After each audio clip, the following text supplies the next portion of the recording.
보실 말씀은 요한복음 18장 33절에서 40절 말씀입니다. 제가 대표로 봉독하겠습니다. 이 빌라도가 다시 관정에 들어가 예수를 불러 이르되 네가 유대인의 왕이냐? 예수께서 대답하시되 이는 내가 스스로 하는 말이냐 다른 사람들이 나에 대하여 내게 한 말이냐? 빌라도가 대답하되 내가 유대인이냐? 내 나라 사람과 대제사장들이 너를 내게 넘겼으니 내가 무엇을 하였느냐? 예수께서 대답하시되 내 나라는 이 세상에 속한 것이 아니니라. 만일 내 나라가 이 세상에 속한 것이었더라면 내 종들이 싸워 나로 유대인들에게 넘겨지지 않게 하였으리라. 이제 내 나라는 여기에 속한 것이 아니니라. 빌라도가 이르되 그러면 네가 왕이 아니냐? 예수께서 대답하시되 내 말과 같이 내가 왕이니라. 내가 이를 위하여 태어났으며 이를 위하여 세상에 왔으니 곧 진리에 대하여 증언하려 함이로다. 무릇 진리에 속한 자는 내 음성을 듣느니라 하신대 빌라도가 이르되 진리가 무엇이냐 하더라. 이 말을 하고 다시 유대인들에게 나가서 이르되 나는 그에게서 아무 죄도 찾지 못하였노라. 유월절이면 내가 너희에게 한 사람을 놓아주는 전례가 있으니 그러면 너희는 내가 유대인의 왕을 너희에게 놓아주기를 원하느냐 하니 그들이 또 소리질러 이르되 이 사람이 아니라 바라바라 하니 바라바는 강도였더라. 아멘. 복음서에 보면요, 이 사복음서 다 마찬가지입니다. 예수님이 이제 재판 과정 그리고 신문 받으시는 그게 굉장히 길게 써져 있어요. 많은 지면을 할애한다는 것은 비중이 크다는 의미고 그만큼 굉장히 중요한 내용이 함축되어 있다고 볼 수가 있겠습니다. 우리가 요한복음 1장부터 시작해서 이제 18장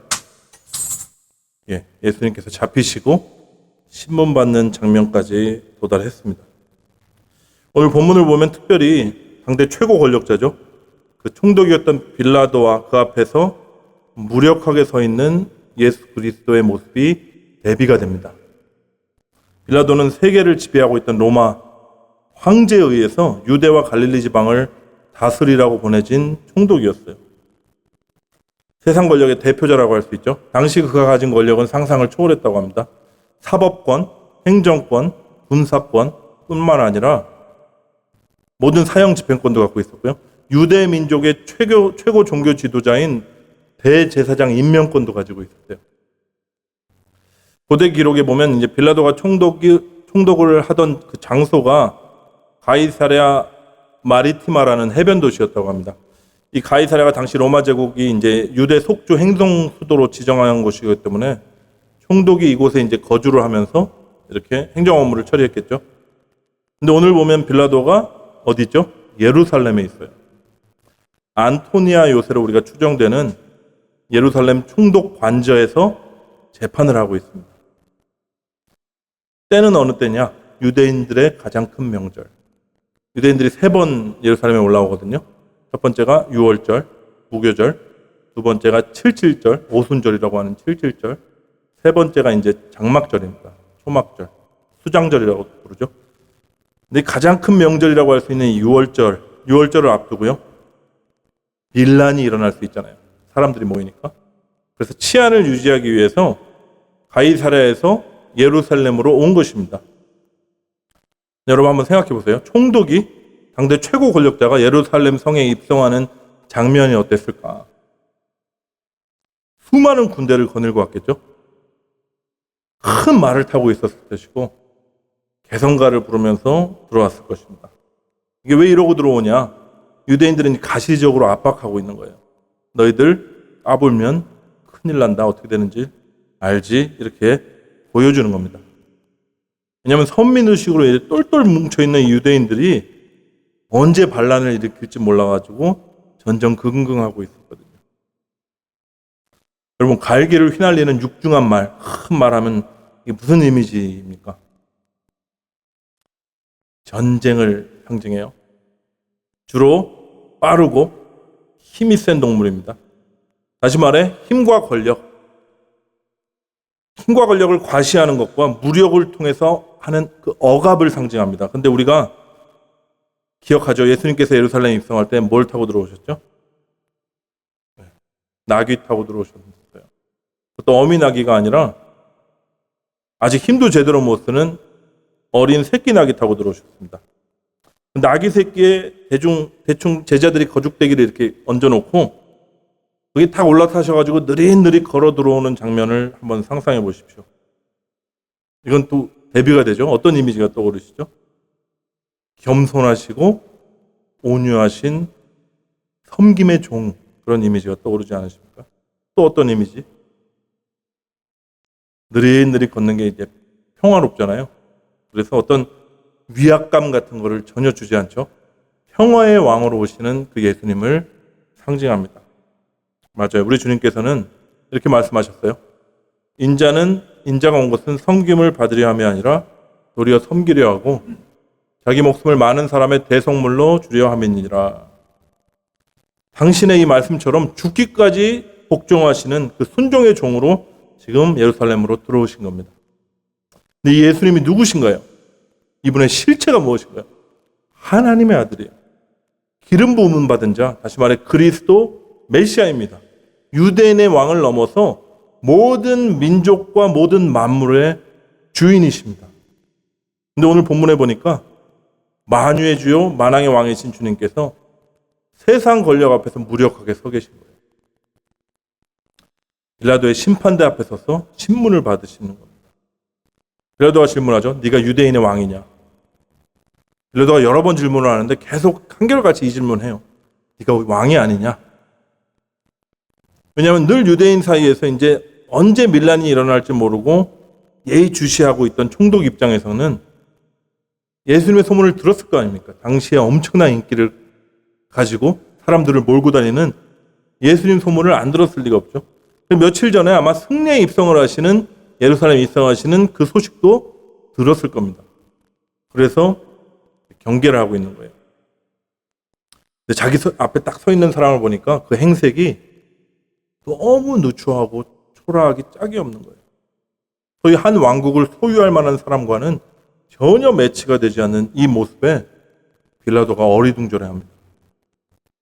힘도 없고요. 세력도 없고 가진 것 하나 없는 것 같은 이런 모습에 경멸과 조롱이 섞인 투로 이렇게 물어보는 거예요. 네가 유대인의 왕이 맞기는 맞냐? 근데 왜 이런 꼴이냐? 예수님 대답하시죠. 이는 네가 스스로 하는 말이냐 아니면 다른 사람이 내게 대하여 한 말이냐? 이게 무슨 의미냐면 네가 정말 옳게 행하고 싶냐? 너 정복해내려고 그러는 거 아니야? 그렇지 아니하면 나를 내게 넘겨준 자들의 어떤 도구가 되려고 그러느냐? 지금 빌라도의 양심에 직접 질문을 하고 계십니다. 빌라도가 발끈하죠. 대답을 회피합니다. 뭐라 그러냐면 내가 유대인이냐? 너 나 몰라? 이러는 거예요. 나는 고귀한 로마의 대표자야. 너 유대인들의 종교 노름에는 나는 관심이 없어. 이런 시시비, 그러면 우리가 시시비비나 가려보자 하고 빈정대는 겁니다. 아주 상대방을 무시하는 거만한 투로 얘기를 했을 거예요. 예수님께서 대답하시죠. 중요한 구절이니까 같이 한번 다시 읽겠습니다. 시작. 예수께서 대답하시되 내 나라는 이 세상에 속한 것이 아니니라. 만일 내 나라가 이 세상에 속한 것이었더라면 내 종들이 싸워 나로 유대인들에게 넘겨지지 않게 하였으리라. 이제 내 나라는 여기에 속한 것이 아니니라. 여러분, 내 나라가 어느 나라죠? 바실레이아. 하나님의 왕국이거든요. 흠모할 것이 하나 없어 보이는 심판대 앞에서 무력한 그리고 초라한 예수님이 다스리는 그 나라입니다. 여러분, 이 세상에 속한 권력이 어떻죠? 힘과 무력으로 다스리는 나라예요. 그런데 하나님의 나라는요, 이 세상에 속한 것이 아니다라고 하십니다. 만약 이 세상 논리가 성립되는 나라라면 주님의 말씀처럼 천군 천사들을 동원해서라도 모든 대적들을 싹 쓸어버리고 당신의 권자를 높이셨을 거예요. 근데 하나님 나라는요, 우리가 상상하는 그런 나라가 아니라고 하십니다. 여러분, 예수님이 말씀하시는 이 하나님 나라가 여러분이 상상해오던 그 하나님 나라와 잘 부합이 되시나요? 우리 관념과 우리의 소망 속에서 그리던 하나님 나라가 사실은 진리와 얼마나 동떨어져 있는지 몰라요.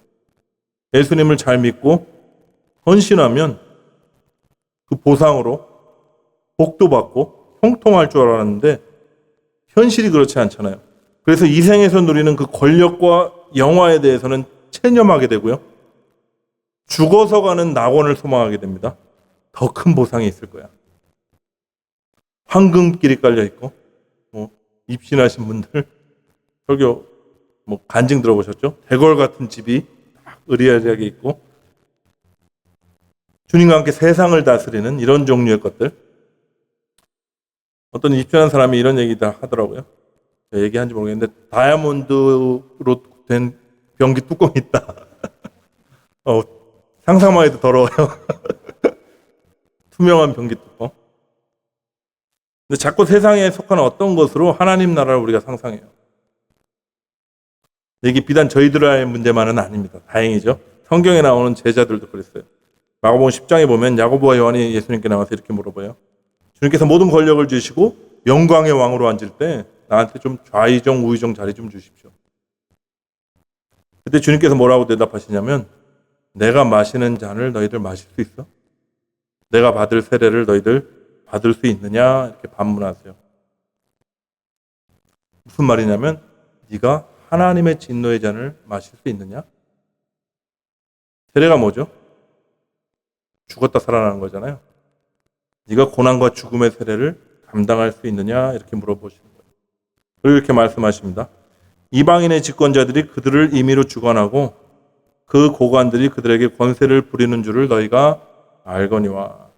말이 어려워서 그렇지 쉽게 얘기하면 이거예요. 세상 권력은 힘과 무력으로 억압하는 것이지만, 이렇게 말씀하시는 겁니다. 이어서 하시는 말씀도 중요하니까 같이 읽겠습니다. 시작. 너희 중에는 그렇지 않을지니 너희 중에 누구든지 크고자 하는 자는 너희를 섬기는 자가 되고 너희 중에 누구든지 으뜸이 되고자 하는 자는 모든 사람의 종이 되어야 하리라. 심판대 앞에선 무력한 예수.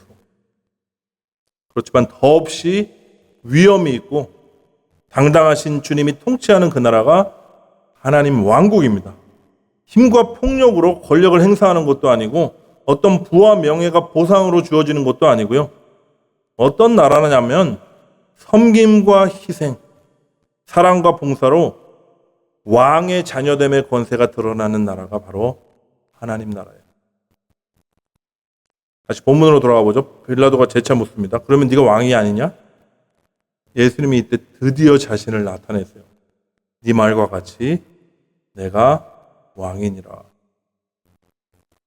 여러분, 예수님께서 수많은 군중을 고치시고요. 병자들을 고치시고 군중들이 때로 모여들 때 이 말을 하셨으면 얼마나 좋을까요? 효과 만점이죠. 아니, 떡 5개로 남자만 5,000명, 수만 명을 배불리 먹이신 후에 사람들이 왕으로 추대하려고 쫓아왔거든요. 사람들이 아우성을 칠 때 멋지게 내가 왕이다, 내가 이를 위하여 세상에 태어났다 하시면서, 제가 어렸을 때 좋아했던 영화인데 그 영혼 본색을 드러내시면 진짜 최고의 타이밍 아닙니까? 근데 가장 안 좋은 이 타이밍에 이 얘기를 하시는 게 과연 왜 그러시는 겁니까? 가장 무력하고 가장 초라하고 현명해 보이지도 않고 거룩해 보이지도 않는 그런 모습으로 내가 왕이다 말씀하시는 거예요. 심지어요, 존중할 만한 인간으로 보이지도 않고 인상적으로 보이지 않는 이사야 선지자의 말을 빌으면 마른 땅에서 나오는 줄기 같아서 우리가 보기에 흠모할 것이 하나도 없는 그런 행색이 돼서야 비로소 자신이 누구인지 드러내십니다. 왜 그러셨을까요? 제가 일전에 거룩에 대해서 한번 재정의를 드리는 설교를 하면서 그때 인용했던 신학자가 있었는데, 로안 윌리엄스라는 금세기 최고의 신학자라고 칭송을 받는 분이 있습니다. 근데 이분이 쓴 책 중에 뭐가 있냐면 심판대에선 그리스도라는 그 책이 있어요. 근데 부제가 이래요. 잘 들어보세요. 우리의 판단을 뒤흔드는 복음에 관하여. 궁금하게 만드는 부제죠. 좀 많이 어렵더라고요. 읽어보니까. 근데 엄청난 통찰을 얻을 수 있는 책이니까 여러분 꼭 한번 기회가 되시면 읽어보시길 바랍니다. 이 책에서 로안 윌리엄스가 이제 사복음서에 나타난 예수님의 신문 과정에 대해서 쭉 비교하면서 설명을 하고 있어요. 특별히 제가 오늘 나누고 싶은 건 마가의 기록을 보면 예수님께서 신문 받으실 때 침묵으로 일관하시는 모습이 나옵니다. 대제사장 앞에서도 침묵, 빌라도 앞에서도 침묵. 대제사장이 너무 답답하니까 이렇게 물어봐요. 단도직입적으로 네가 그리스도냐? 그때 예수님이 내가 그니라 이렇게 딱 한번 대답하시고요. 빌라도 앞에서도 쭉 침묵하시니까 빌라도가 네가 유대인의 왕이냐? 이렇게 물을 때 네 말이 옳도다. 이렇게 단순하게 그지없는 말로 2번 대답하세요. 여러분, 신문 과정 내내 이어진 이 침묵. 아니, 복음서 전체에서 내내 이어졌던 침묵이 이제야 깨지는 순간입니다. 로한 윌리엄스가 이렇게 질문해요. 왜 이제야 그는 침묵을 깼던 것일까? 여러분, 이 질문에 어떤 대답을 하실 것 같으세요? 복음서 전체를 통해서 군중들 앞에서 자신의 정체를 드러내지 않으셨던 주님이거든요. 왜 심판대 앞에 서서야 침묵을 깨뜨리고 자신이 그리스도이고 메시아이며 왕이심을 드러내고 계신 걸까요? 제가 잠깐 시간을 드리니까 한번 생각해 보세요.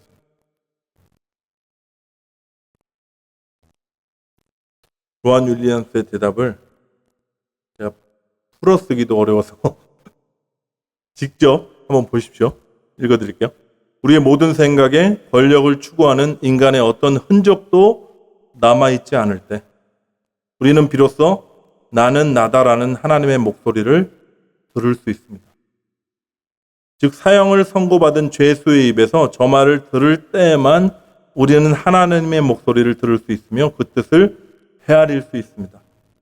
이 세계에서 하나님의 목소리는 칠흑 같은 밤이 되어야 심판대에 선 죄수를 둘러싼 이 세계의 모든 언어가 완전히 사라지고 나서야 비로소 선명하게 들을 수 있습니다. 이해가 되시나요? 이해가 전혀 안 되시는 표정들이시라서 네. 한 구절만 더 인용해 볼게요. 좀 나을 거예요. 침묵하고 있는 죄수는 우리에게 어떤 위안도 주지 않습니다. 그는 우리를 교화하려고도 하지도 않고 우리의 불안을 달래주지도 않습니다. 여기에는 우리 자신을 위한 희망, 그리고 우리 자신이 그려낸 우리 자신에 대한 상, 이미지를 보호해주는 그 어떤 것도 존재하지 않습니다. 그렇기 때문에 우리는 당신의 이름을 말하는 예수의 목소리를 들을 수 있습니다.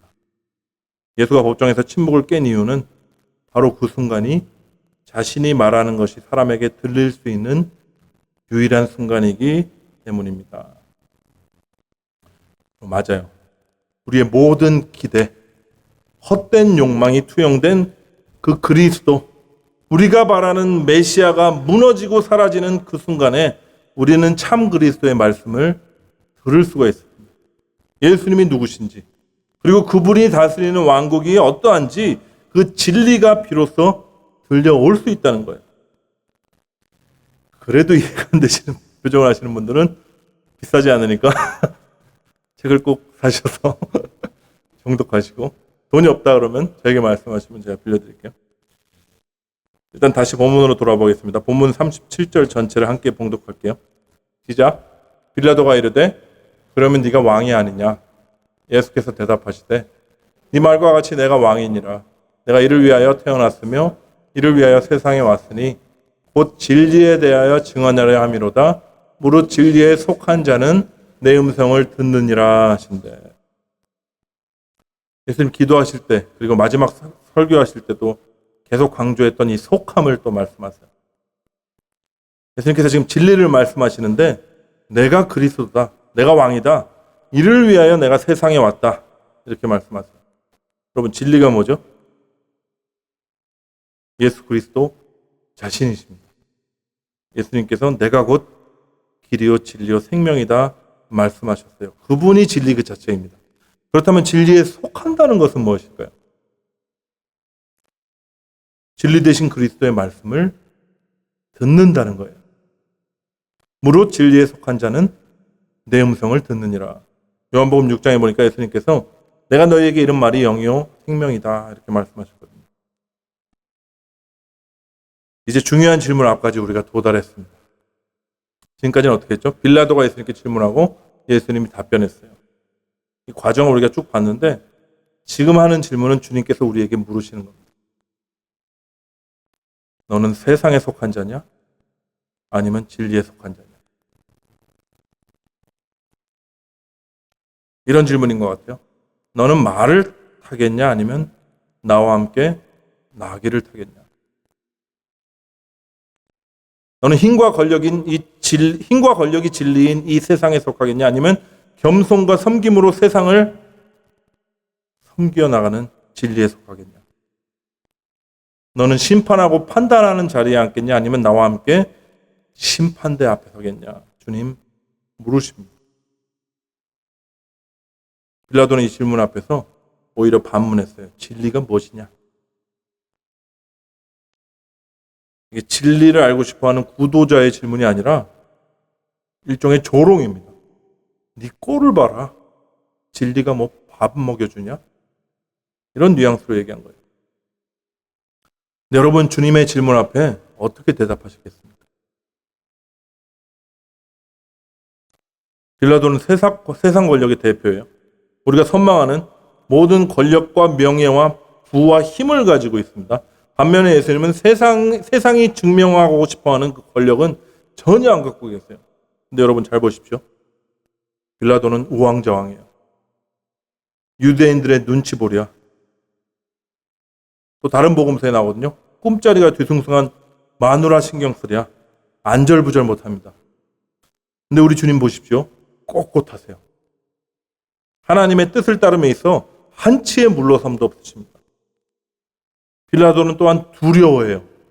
혹시 진짜 이 사람이 어떤 신의 세계에서 온 그런 존재는 아닐까? 죄 없는 사람 죽였다가 그 화를 내가 당하는 게 아닐까? 이런 두려움도 있고요. 그렇다고 풀어졌다가는 밀란이 발생해가지고 내 자리가 위험해지는 건지 아닌가 하는 두려움도 있어요. 근데 우리 주님은 어떠시죠? 당당하십니다. 그리고 자유하세요. 여러분 세상의 진리는 권력에 근거하죠. 근데 예수님의 진리는 사랑 위에 서 있습니다. 그래서 두려움이 없는 거예요. 요한이 이렇게 증언해요.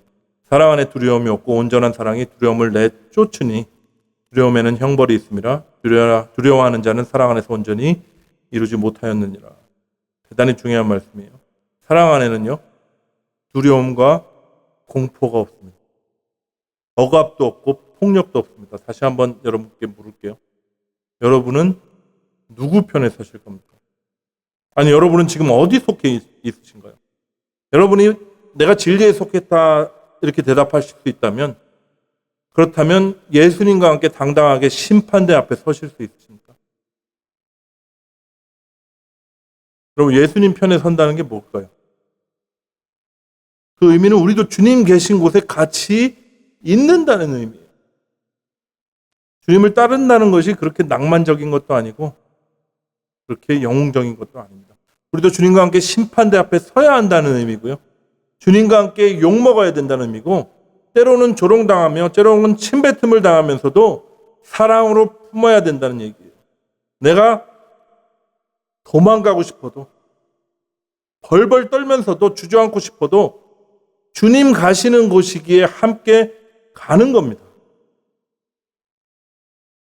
여러분 주님 편에 섰던 자들, 진리에 속해서 주의 말씀을 듣는 자들이 어디까지 주님을 따라갔나요? 순교의 자리까지 따라갔어요.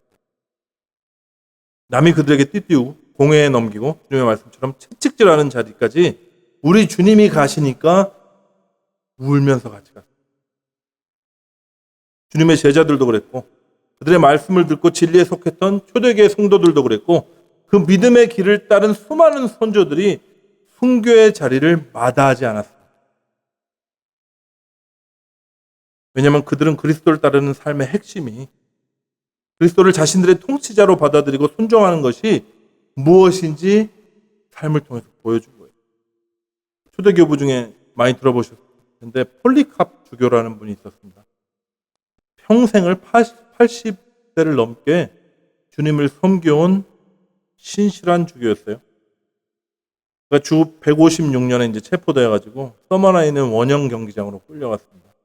흥분한 군중들이 아우성을 칠 때 정무관이 이 노주교에게 이렇게 물어봐요. 황제에게 네가 복종을 맹세하면 살려줄 텐데 어떻게 할래? 이때 폴리캅이 남긴 말이 굉장히 유명합니다. 86년간 저는 하나님을 섬겼습니다.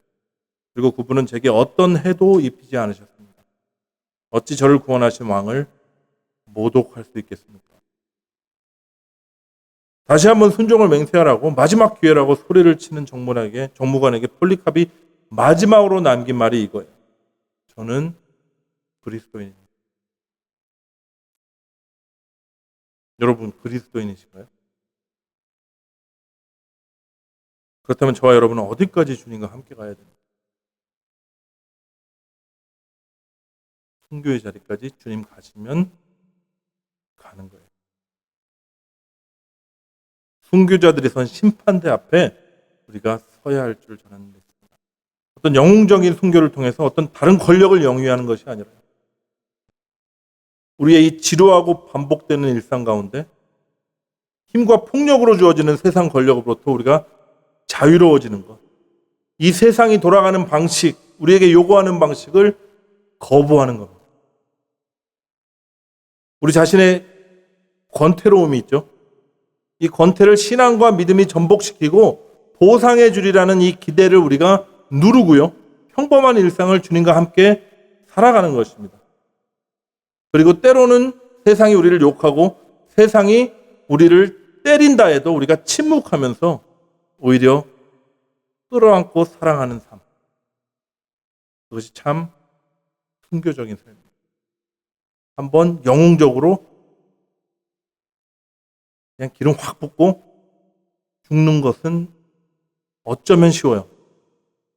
어쩌면 새로운 권력을 쟁취하기 위한 수단이 될 수도 있어요. 그런 순교 말고 우리의 삶 가운데서 묵묵히 주님과 동행하면서